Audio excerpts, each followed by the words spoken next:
Hello friends, মাই লাভ জল সবাইকে স্বাগতম। আমি যে লেবু গাছে কলম করেছিলাম, তো সেই ভিডিওটাই আবার নিয়ে আসলাম আমি। পাতি লেবু গাছে সাথে গন্ধরাজ লেবুর কলম করেছিলাম নিজের হাতে। তো ফার্স্ট এক্সপিরিয়েন্স ছিল আমার, তো সাকসেসফুল হয়ে গেছিলো ফার্স্ট এক্সপিরিয়েন্সটা। দেখুন আমার এই কলমে ফুল চলে এসছে।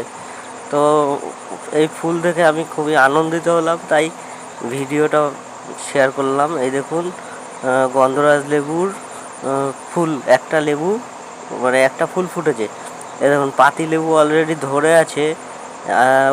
এই যে সব হাইব্রিড পাতি লেবু, তো সেই গাছের সাথেই গন্ধরাজ লেবুর কলম করেছিলাম। তো এই কলম সাকসেসফুল হয়ে গিয়ে ফুল এসছে। আপনারাও চাইলে বাড়িতে বসে কলম করতে পারেন, খুবই সহজ কলম করা।